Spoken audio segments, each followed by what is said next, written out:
Natal, irmãos, é reflexão.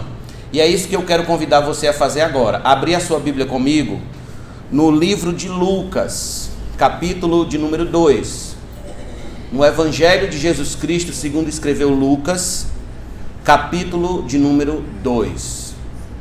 Nós vamos ler os versos de número 8 em diante. Estamos dando hoje uma pausa em Marcos. Seguimos um livro à frente para refletir sobre o nascimento de nosso Senhor. Lucas, capítulo de número 2, nós vamos ler do verso de número 8 ao verso de número 20, que diz assim a palavra de Deus. Todos acharam? Todos acharam? Amém. Havia naquela mesma região pastores que viviam nos campos e guardavam os seus rebanhos durante as vigílias da noite. E o anjo do Senhor desceu onde eles estavam, e a glória do Senhor brilhou ao redor deles. E ficaram tomados de grande temor. O anjo, porém, lhes disse: não tenham medo, estou aqui para lhes trazer boa nova de grande alegria, que será para todo o povo. É que hoje, na cidade de Davi, lhes nasceu o Salvador, que é Cristo o Senhor. E isto servirá a vocês de sinal. Vocês encontrarão uma criança envolta em faixas e deitada em manjedoura. E de repente apareceu com o anjo uma multidão do exército celestial, louvando a Deus e dizendo: glória a Deus nas maiores alturas, e paz na terra entre os homens, a quem ele quer bem. Quando os anjos se afastaram deles e voltaram para o céu, os pastores disseram uns aos outros: vamos até Belém e vejamos os acontecimentos que o Senhor nos deu a conhecer. Foram depressa e encontraram Maria e José e a criança deitada na manjedoura. E vendo isso, divulgaram o que lhes tinha sido dito a respeito deste menino. Todos os que ouviram se admiraram das coisas relatadas pelos pastores.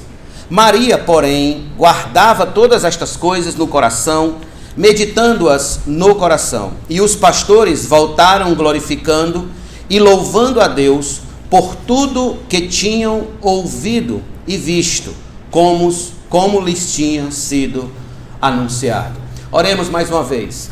Deus de toda glória, eu te peço que esta mensagem tenha um impacto, Senhor Deus, poderoso em nossos corações, que nos ajude a entender o verdadeiro sentido do Natal, Senhor, e assim nos torne mais tementes a Ti, mais piedosos diante da Tua face. Nos ajuda, Senhor, por Tua bondade e misericórdia. Assim, gratos, todos nós digamos amém. Permaneça com sua Bíblia aberta aí, por favor, no livro de Lucas. Meus irmãos, no mundo antigo existiam algumas profissões que não eram muito respeitadas, não tinham muito valor em termos de moeda social.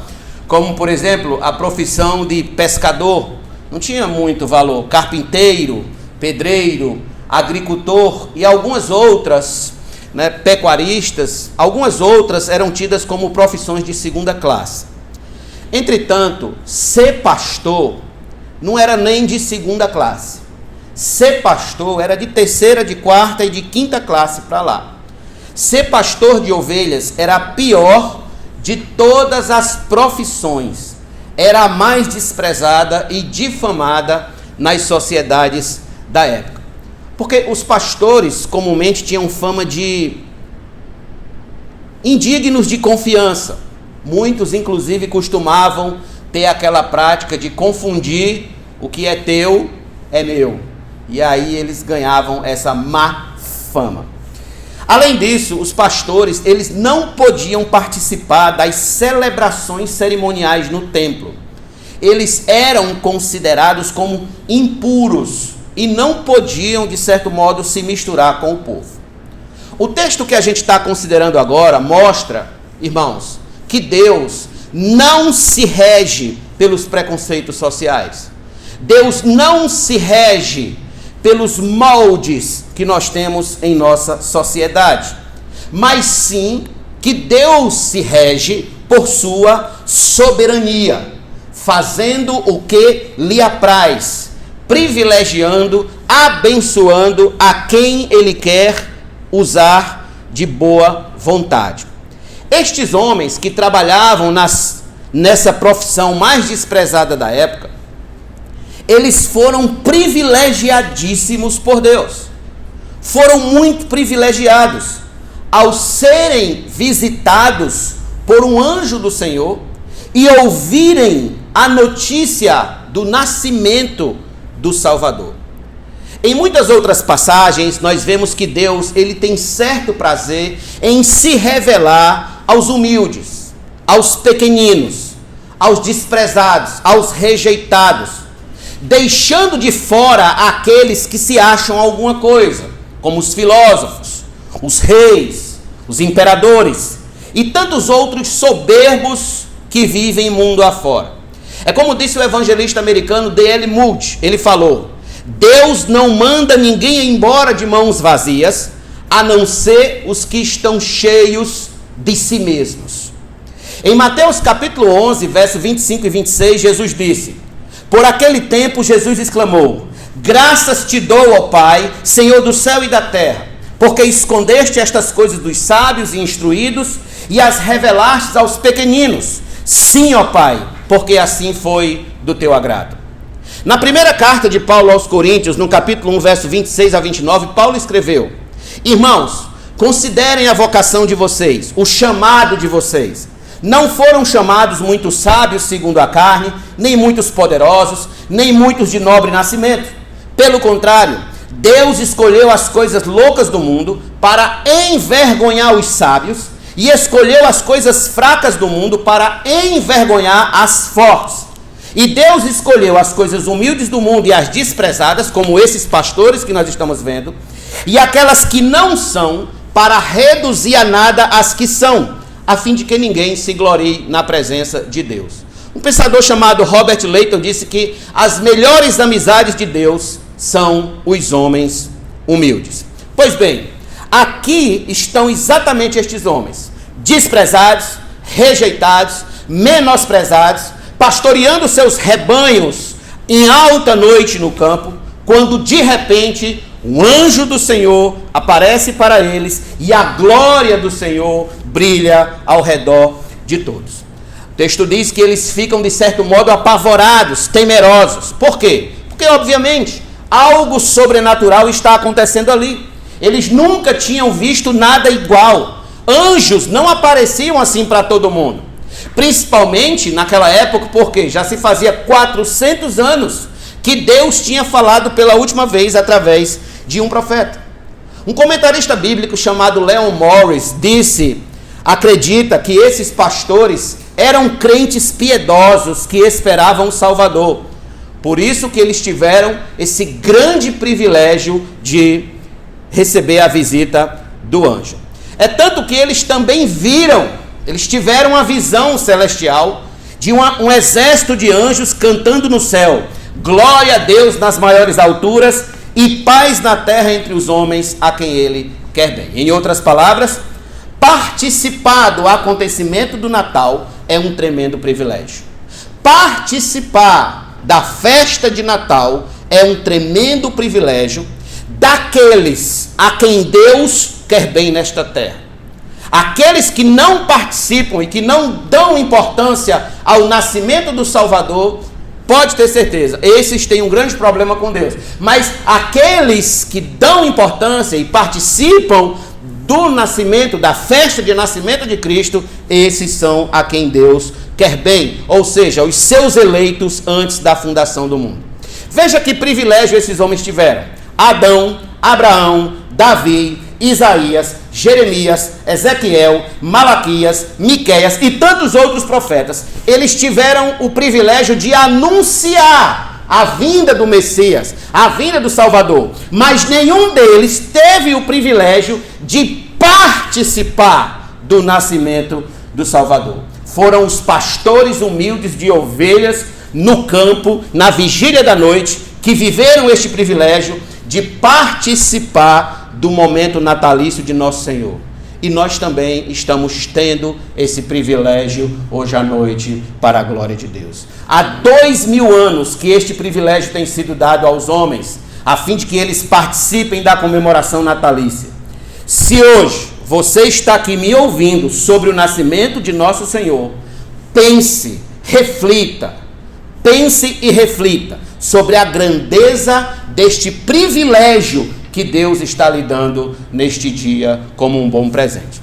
Mas, olhando para esse texto, a gente percebe que os pastores tiveram esse privilégio, e esse privilégio ele se divide em 3 etapas. A primeira etapa desse privilégio é a etapa da notícia do Natal. A etapa da notícia do Natal. Veja comigo os versos número 10 e 11, por favor. O anjo, porém, lhes disse: não tenham medo, que eles tinham ficado com medo. Estou aqui para lhes trazer boa nova de grande alegria. Grife isso aí, de grande alegria. E ficaram aonde eles estavam, verso 10. De grande alegria que será para todo o povo. É que hoje na cidade de Davi lhes nasceu o Salvador, que é Cristo o Senhor. Observe, o anjo, ele é um mensageiro especial enviado por Deus. Lucas não registra o nome desse anjo, mas registra perfeitamente as suas palavras, o que ele disse aos pastores. O anjo inicia dizendo, como nós acabamos de ver, que eles não tivessem medo, mas que se alegrassem com grande alegria. Por quê? Porque na cidade de Davi, em Belém, nasceu o Salvador, que é Cristo Senhor. Aqui, irmãos, está se cumprindo uma profecia do Antigo Testamento. Aliás, várias profecias, podemos dizer assim, mas tem uma em específico, quando ele cita a cidade de Belém. Quando o profeta Miqueias, no capítulo 5, versículo 2, disse: e você, Belém Efrata, que é pequena demais para figurar como grupo de milhares de Judá, de você me sairá aquele que há de reinar em Israel, e cujas origens são desde os tempos antigos, desde os dias da eternidade. Os pastores estavam tendo o privilégio de verem uma profecia se cumprir ante seus olhos. Além disso, esta não era uma notícia de mera alegria, não era uma notícia de mero momento alegre, não. O anjo disse que essa era uma notícia de grande alegria. Grande alegria. Por que grande alegria? Preste atenção nisso. Porque o Salvador dos homens tinha nascido. Cristo, o Senhor, veio à terra, nascendo numa estrebaria, deitado numa manjedoura, para por meio do seu sangue salvar o seu povo. Aqui, irmãos, é onde está a notícia de grande alegria. Aqui é onde está a diferença entre o Natal do ímpio, o Natal do descrente e o Natal do crente, nascido de novo, obviamente. É que o Natal do ímpio, ele pode ter certa alegria. O Natal do ímpio, ele pode aproveitar o feriado, ele pode até ter certa devoção religiosa, ele pode até ter certa conversa religiosa pela data. Ele se reúne com a família, ele faz um jantar, ele fala sobre bons sentimentos natalinos, mas ele para aí. Por outro lado, o Natal do crente é diferente na essência, é diferente na espinha dorsal. É que o Natal do crente genuíno não é algo apenas de mera alegria, é algo de grande alegria, de um gozo indizível, de uma alegria inenarrável e eterna. Por quê? Porque a grande alegria do Natal cristão verdadeiro é a notícia de salvação, a notícia de libertação, de escape, de refúgio, de proteção eterna que ela traz. O título que Jesus recebe do anjo aqui, quando nasceu, é que ele é o Salvador. Ou seja, aquele que veio a este mundo não para ser mais uma boa figura moral, de princípios elevados, não, mas sim para ser o Salvador dos homens perdidos em seus pecados.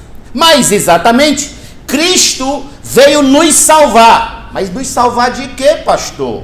Nos salvar de quê? E eu vou lhe dizer, nos salvar da ira de Deus. Da ira de Deus, nos salvar do poder do diabo, nos salvar da escravidão do pecado, nos salvar da má influência deste mundo tenebroso. No Éden, Deus foi assintosamente ofendido pelo homem. Deus foi covardemente ferido pelo homem. Adão se rebelou contra Deus. A santidade do Senhor foi covardemente ferida. Logo, o homem passou a ser alvo direto, alvo objetivo da ira de Deus. O homem agora passou a conhecer o salário do pecado, que é a morte. O homem passou a conhecer as agruras desta vida como um pouco apenas, do que virá como retribuição da ira eterna e justa de Deus. Um puritano chamado Matthew Henry disse: assim como as misericórdias de Deus se renovam a cada manhã para com seu povo, também a sua ira se renova todas as manhãs para com os ímpios. No Salmo de número 11, verso 4 e 6 está escrito: o Senhor está no seu santo templo, nos céus o Senhor tem o seu trono, os seus olhos estão atentos, as suas pálpebras sondam os filhos dos homens. O Senhor põe à prova o justo e o ímpio, mas ele abomina quem ama a violência. Fará chover sobre os perversos brasa de fogo e enxofre, e vento abrasador será a parte do cálice deles. Em Romanos capítulo 1, versículo 18, o apóstolo Paulo disse: a ira de Deus se revela do céu contra toda a impiedade e injustiça dos seres humanos, que por meio da injustiça suprimem a verdade. Em Romanos 2, versos 5 e 6, olha o que Paulo disse: mas por ser teimoso e ter um coração impenitente, você acumula contra si mesmo ira, para o dia da ira e da revelação do justo juízo de Deus, que retribuirá a cada um segundo as suas obras. Mas há um texto, irmãos, muito forte. Abra sua Bíblia em Apocalipse capítulo 16, por favor. Apocalipse 16. Veja o que nós temos aí de anúncio sobre a ira de Deus que virá sobre este mundo. Apocalipse 16, versículo de número 1.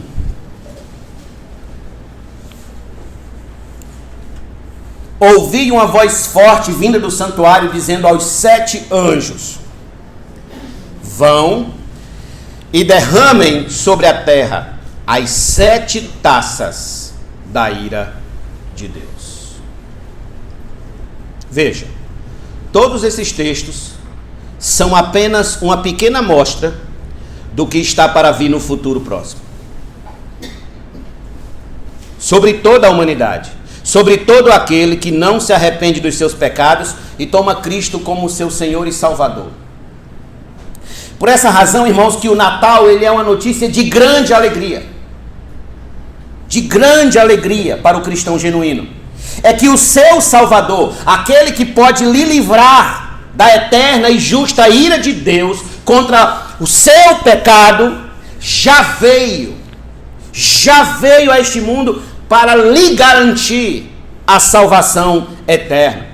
Em João 3, verso 16 a 19 diz: porque Deus amou o mundo de tal maneira que deu o seu Filho unigênito para que todo o que nele crê não pereça, mas tenha a vida eterna. Isso é o Natal. Isso é Deus dando o seu Filho, enviando o seu Filho, o seu único Filho, para morrer no lugar daquele que crê em seu Filho e ele não pereça. Mas o texto continua e diz: porque Deus enviou ao mundo não para que condenasse o mundo, mas para que o mundo fosse salvo por ele. Quem nele crê não é condenado, mas o que não crê, ouça, já está condenado. Não, pastor, mas espera ainda, não tem... Não, você crê? Creio. Certo? Salvo. Não creio. Então já está, não estará, já está. Você vai só cumprir a tabela nessa terra para o destino final. Mas você já está. João 3,31. Por isso quem crê no Filho tem a vida eterna. Quem se mantém rebelde contra o Filho não verá a vida, mas sobre ele permanece a ira de Deus. Essa é a nossa condição desde o nascimento. Debaixo da ira de Deus. Herdeiro de uma natureza rebelde, caída, maledicente, maligna, inclinada ao mal. Filhos da ira por natureza, como o apóstolo Paulo vai dizer. Filhos da ira, como diz Paulo. Então, quando a gente toma Cristo como nosso Salvador, é dessa condição de condenado que nós somos salvos. Que nós somos livres pelo sangue de Cristo. Ele é o Cordeiro de Deus que, sacrificado na cruz, tira o pecado de todo aquele que se refugia nele. Tira a condenação de cima, das costas daquele indivíduo, daquele homem e daquela mulher.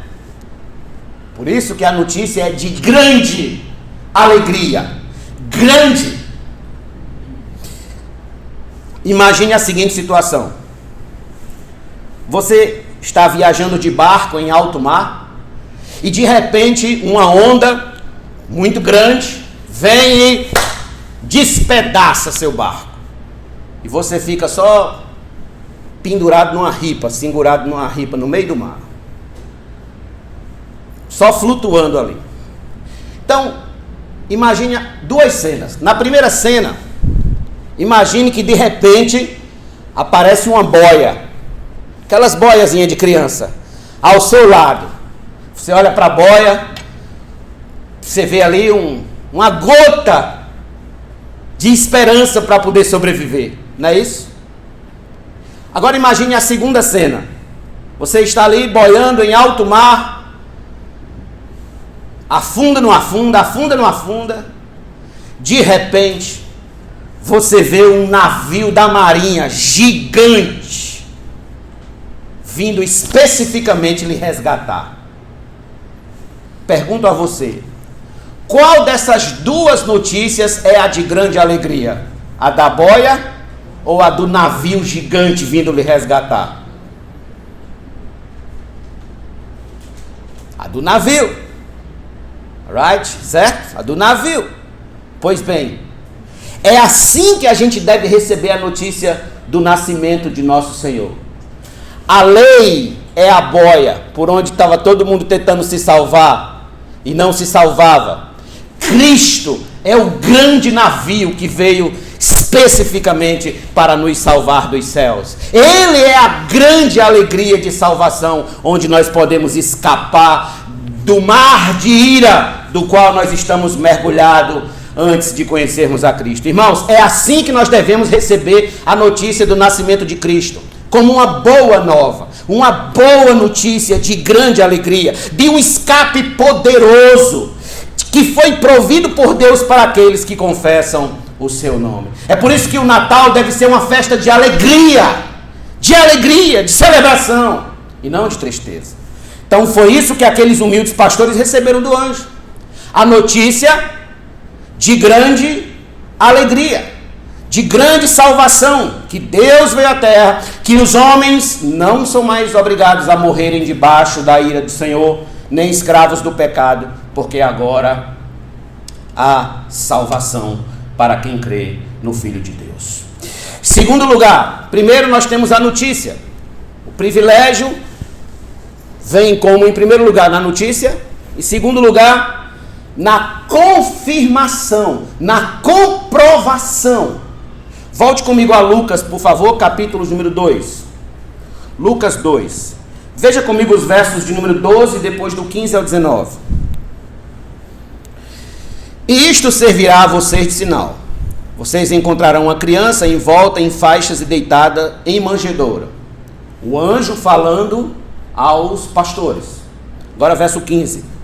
Quando os anjos se afastaram deles e voltaram para o céu, os pastores disseram uns aos outros: vamos até Belém e vejamos os acontecimentos que o Senhor nos deu a conhecer. Foram depressa e encontraram Maria e José e a criança deitada na manjedoura. E vendo isso, divulgaram o que lhes tinha sido dito a respeito deste menino. E todos os que ouviram se admiraram das coisas relatadas pelos pastores. Maria, porém, guardava todas estas palavras, meditando-as no coração. Veja, o anjo de Deus, ele não se limitou apenas a dar a notícia, mas também a de confirmá-la, por meio de sinais que os pastores encontrariam no caminho adiante. Depois de uma visão apoteótica, dos anjos cantando, verso 13 e 14, eles se animam para ir a Belém confirmar o que o Senhor lhes deu a conhecer. O texto diz que eles se levantaram e foram depressa. Não contaram pipoca, foram depressa confirmar tudo. Então, tomados de certeza, eles começaram a falar tudo o que ouviram a respeito do menino. Ou seja, que ele é o Salvador, que é Cristo Senhor, conforme o anjo diz. A reação diante dessas palavras era de admiração. Maria guardava tudo no coração. Em outras palavras, o Natal estava confirmado. Eles encontraram a criança da forma como o anjo disse para eles. Irmãos, várias evidências, tanto nas Escrituras quanto na história universal, provam que Cristo veio a este mundo para salvar os perdidos em seus pecados. Em Romanos 8, versículo 3, Paulo disse: porque aquilo que a lei não podia fazer por causa da fraqueza da carne, isso Deus fez enviando o seu próprio Filho em semelhança de carne pecaminosa. E no que diz respeito ao pecado, assim Deus condenou o pecado na carne. Em Gálatas capítulo 4, verso 4 e 5, Paulo diz: mas quando chegou a plenitude do tempo, Deus enviou o seu Filho, nascido de mulher, nascido sob a lei, para resgatar os que estavam sob a lei, a fim de que recebessem a adoção de filhos. Abra sua Bíblia em Hebreus capítulo número 2, por favor, comigo. Hebreus 2.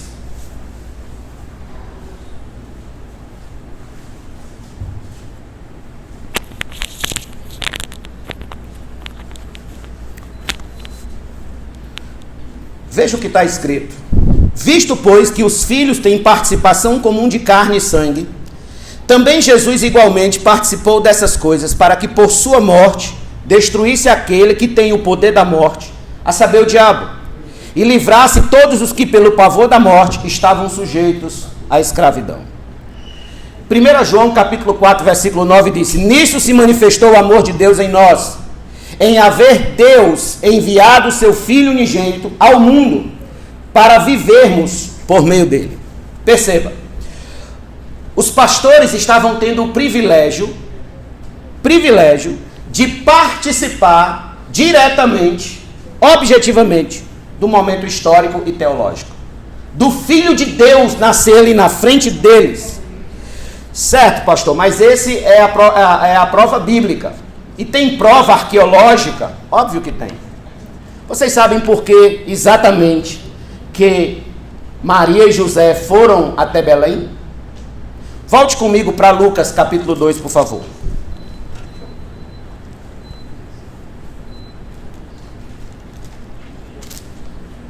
Veja comigo dos versos 1 a 7. Naqueles dias foi publicado um decreto de César Augusto, convocando toda a população do império a recensear-se. O primeiro recenseamento, foi feito quando Quirino era governador da Síria. Todos iam alistar-se, cada um à sua própria cidade. José também saiu da Galiléia, da cidade de Nazaré, e foi para a Judéia até a cidade de Davi, chamada Belém, por ser ele da casa e família de Davi, a fim de alistar-se com Maria, sua esposa, que estava grávida. E aconteceu que, estando eles ali, chegou o tempo de ela ter a criança. Então Maria deu à luz o seu filho primogênito, enfaixou o menino e deitou numa manjedoura, porque não havia lugar para eles na hospedaria. Observe, este é um momento puramente histórico. Lucas dá nomes de pessoas, governos, nomes históricos. Inclusive Flávio Joséfo chega a citá-los. Um historiador, inclusive, não cristão, que era Flávio Joséfo. Ele era judeu, mas não era cristão. E ele chega a citar esses nomes. Isso aqui é um momento histórico. Então veja, um momento teológico e um momento histórico. É o Natal confirmado.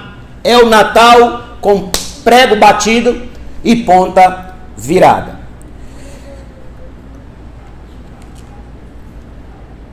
No livro O Monge e o Executivo, eu ganhei de presente há um tempo atrás e resolvi ler esses dias. E tem uma parte lá do livro falando sobre Jesus que eu achei muito interessante.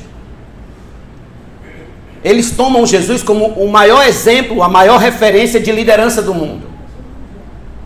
Logo, eles tomam Nosso Senhor como essa referência e eles dizem o seguinte: veja, vamos analisar os fatos. Hoje, mais de 2 bilhões de pessoas, um terço dos seres humanos deste planeta, se dizem cristãos. A segunda maior religião do mundo, o islamismo, não chega nem à metade do número de seguidores do cristianismo. 2 dos maiores dias santos deste país, o Natal e a Páscoa, são baseados em eventos da vida de Jesus. E nosso calendário até conta os anos a partir do nascimento dele, há mais de 2000 anos. Não importa se você é budista, hinduísta, ateu ou da igreja da moda. Ninguém pode negar que Jesus veio e influenciou bilhões de pessoas, hoje e ao longo da história. Ninguém está próximo nem do segundo lugar de quem foi Jesus Cristo. Em outras palavras, o que eles estão dizendo é o seguinte: até o ateu, ele tem de parar neste dia, mesmo não crendo em Cristo, para reverenciá-lo. Porque ele não pode trabalhar. Ele tem que parar. A China ateísta não recebe nada do Ocidente. Tem que parar. Até o ateu. Sabe o que é isso? Natal confirmado pela história. Até o ateu tem que parar. Ouça, meu amigo. Pelo bem de sua alma, é importante você fazer o que os pastores fizeram. Ouviu sobre o nascimento de Cristo? Levante-se depressa e viva para ele. Levante-se depressa e socorra-se nele. Não perca tempo revolvendo sobre o chão da dúvida, sobre o piso da dúvida. Busque encontrar Jesus. Busque confirmar Jesus no seu coração. Busque confirmar se ele nasceu no seu coração e se ele está aí dentro. Você precisa buscar comprovar para si mesmo que o Senhor é o seu Senhor. Confirmar na sua alma a boa nova de grande alegria. Confirmar a presença de Cristo na sua vida, salvando, guiando, orientando, controlando toda a sua história, todo o seu ser. E aqui é onde entra o elemento da fé. Por que o elemento da fé? Porque ainda que eu lhe dê todas as evidências históricas, científicas, que você possa imaginar, arqueológicas, todas, isso não necessariamente significará que você terá fé em Cristo. Por quê, pastor? Porque fé é um presente que Deus nos dá. É um presente que Ele nos dá. É um presente de Deus aos homens. E é este presente que nós precisamos pedir a Ele todos os dias. Se já temos fé em nosso Senhor e Salvador, precisamos pedir que a cada dia mais Ele aumente essa fé em nosso coração.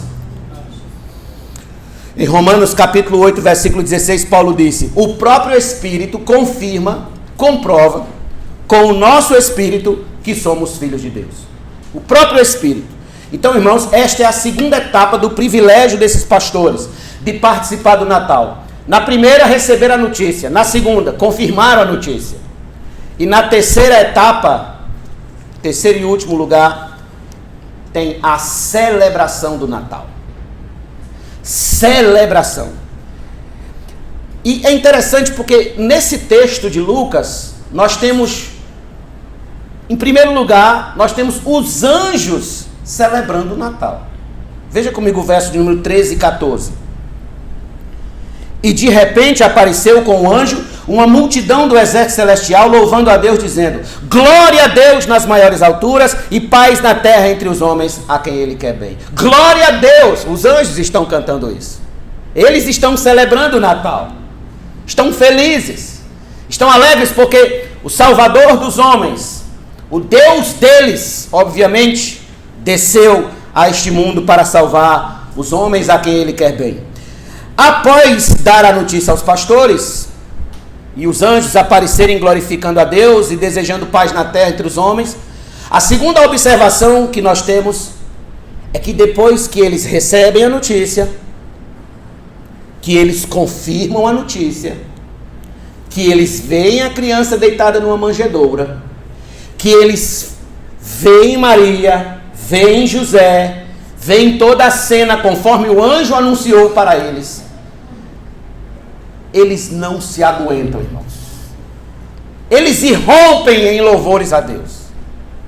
Eles irrompem em adoração ao Senhor. Irrompem em alegria. Veja comigo o verso de número 20. E os pastores voltaram glorificando e louvando a Deus por tudo o que tinham ouvido e visto, como lhes tinham sido anunciado. Que fidelidade a do Senhor, hein? O que o Senhor diz que é. Como Ele diz que é. Não muda-se uma vírgula. Quão maravilhoso é esse Deus! Irmãos, eu creio que depois desse dia, esses homens nunca mais foram os mesmos. Eles falaram com o anjo. Eles viram um exército de anjos cantando. E depois, eles viram o Salvador ante seus olhos. Nunca mais a vida desses homens foi a mesma. Não tinha como haver outra reação senão esta, de louvor, adoração, celebração, coração feliz, alma satisfeita, espírito exultando em grande alegria, vida absolutamente transformada. O cântico de Maria, conhecido como Magnificat, em Lucas capítulo 1, inicia com as seguintes palavras da Maria, diz assim: a minha alma engrandece ao Senhor, e o meu espírito se alegrou em Deus, meu Salvador. Isso é adoração por saber do Salvador. Maria já está em adoração antes mesmo de Cristo nascer. Ela já tinha entendido a mensagem do Natal. Ela entendeu que o seu Salvador está chegando. Em Israel, naquela época, havia um homem justo chamado Simeão, que quando tomou o menino Jesus nos braços, louvou a Deus dizendo: agora, Senhor, podes despedir em paz o teu servo, segundo a tua palavra, porque os meus olhos já viram a tua salvação. Irmãos, quando entendemos a verdadeira mensagem do Natal, é impossível não se expressar em louvor e gratidão pela bondade e pela misericórdia do Senhor. Esse aqui é o grande ponto.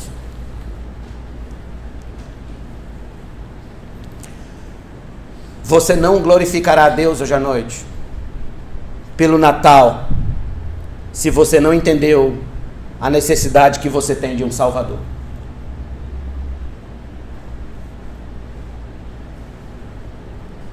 Se você não entendeu a vileza do seu pecado, a ofensa do seu pecado a Deus. Se você não entendeu o perigo da sua natureza caída, perversa, carente de salvação eterna. Porque ocorre que aqueles pastores, eles sabiam, eles entenderam, eles compreenderam que eles precisavam de um Salvador. E ali estava o Salvador, na manjedoura, nascido como um bebê em Belém, nasceu o Salvador, ali estava. O anjo, conforme o anjo descreveu, tudo estava confirmado. Logo, eles não se aguentaram e eles louvaram e glorificaram a Deus. Eles voltaram para casa em festa. Irmãos, não será esse o modo que a gente deve voltar para casa hoje à noite? Em festa, louvando e glorificando a Deus, porque o nosso Salvador veio. Porque apesar de nós, o nosso Salvador veio. Apesar de todos os nossos pecados, misérias, desobediência, rebeldia, o nosso Salvador veio nos salvar. Eis aqui um grande teste sobre como a gente enxerga o Natal. Um grande teste. Meu amigo, se você tiver uma gota de justiça própria no seu coração, você não vai saber o que é o Natal. Nunca. Porque você vai confiar em você mesmo. Mas se você sabe que não tem escape diante de Deus, a não ser em Cristo Jesus, a não ser no Salvador que Ele enviou, o Natal passará a ter brilho para você. O Natal passará a ter um encanto diferenciado. É por isso que aqui está o grande teste sobre como a gente enxerga o Natal. Se essa festa tem um verdadeiro sentido para nós, porque esta é uma questão de entendimento, antes de mais nada. Você precisa entender. Como é que Satanás faz todos os anos? Todos os anos Satanás tenta roubar o Natal da gente. Todos os anos. Ele tenta roubar essa alegria, querendo colocar no lugar uma falsa alegria, uma falsa esperança, tentando nos distrair com Papai Noel, tentando nos distrair com roupa nova, com presentes, com conversas sobre boa vontade, sobre paz mundial, paz entre as nações, perdão entre os familiares, passar o ano inteiro mal quebra-pau, aí no dia 24, vamos aqui se abraçar, se perdoar e tal, aquele negócio. Então Satanás todos os anos tenta nos roubar a alegria, a verdadeira alegria do Natal, que não é essa. A verdadeira alegria do Natal, ela repousa quando você entende o Natal, quando você entende o verdadeiro sentido do Natal, que é exatamente isso, é entender que o seu Salvador veio. Aí eu pergunto, irmão, será se entendemos que somos pecadores que não podem salvar a si mesmos? Será se compreendemos que se o Filho de Deus não tivesse vindo ao mundo, nós permaneceríamos debaixo da justa ira de Deus contra o nosso pecado? Será se a gente consegue discernir que este mundo, ele comemora o Natal apenas por entretenimento e não por convicção de pecado, e não por convicção da necessidade de um Salvador? O crente, ele comemora o Natal por convicção de pecado. Ele tem convicção de pecado, de que é um pecador e de que se Jesus não tivesse vindo, ele estava perdido. Será se sabemos que a manjedoura não seria nada se não houvesse cruz? A manjedoura não significaria nada se não houvesse a cruz estendida no Calvário. Eu pergunto, será se enxergamos o Natal como o nosso último escape diante de Deus? O nosso último escape é a vinda de Cristo.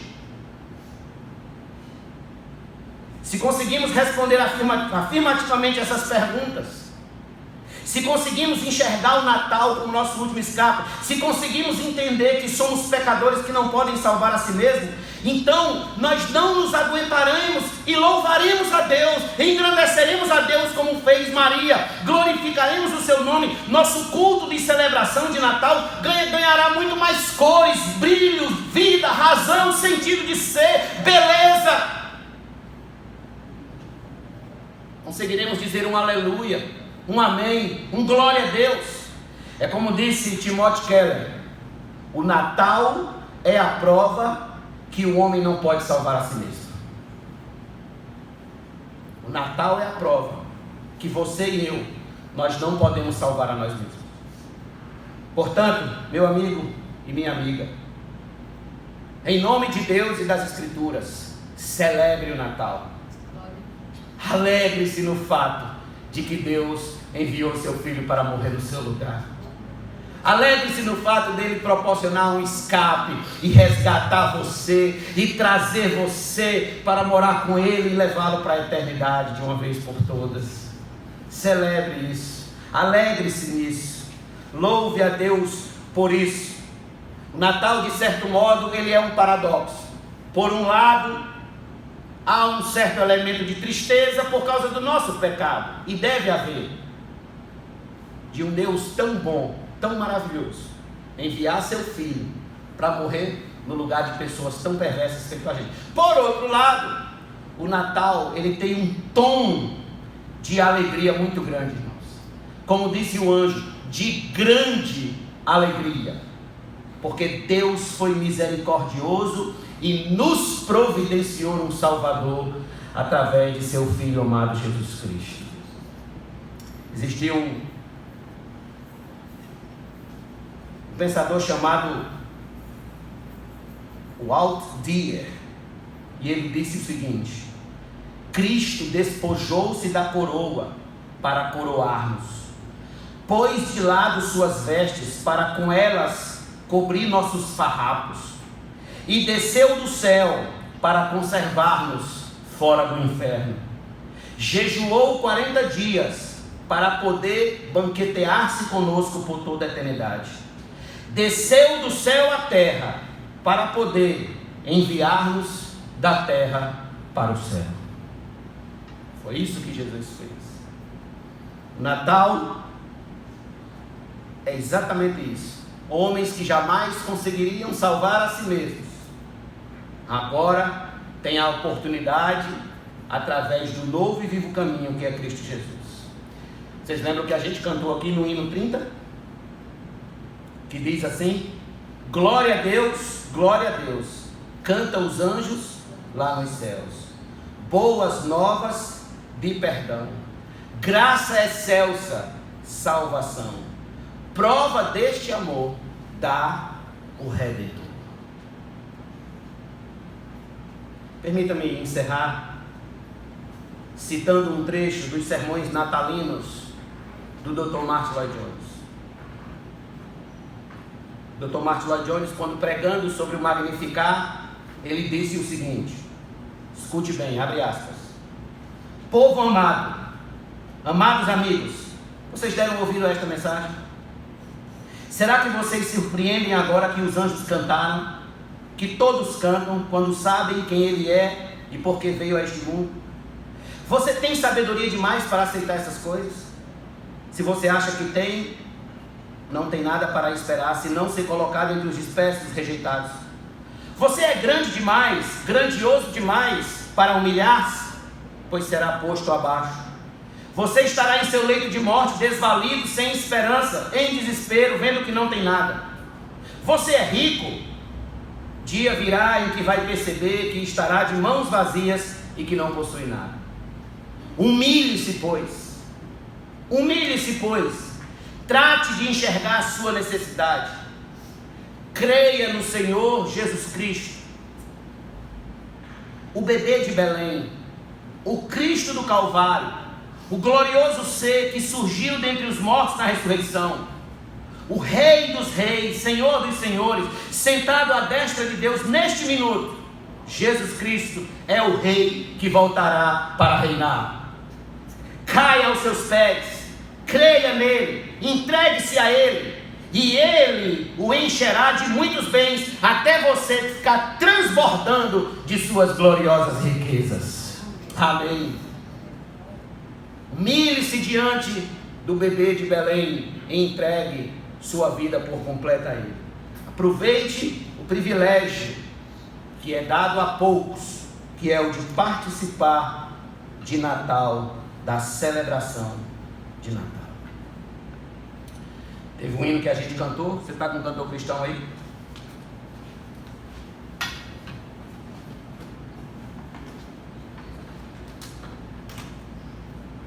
Teve um hino que a gente cantou e nós vamos cantá-lo novamente para encerrar este culto.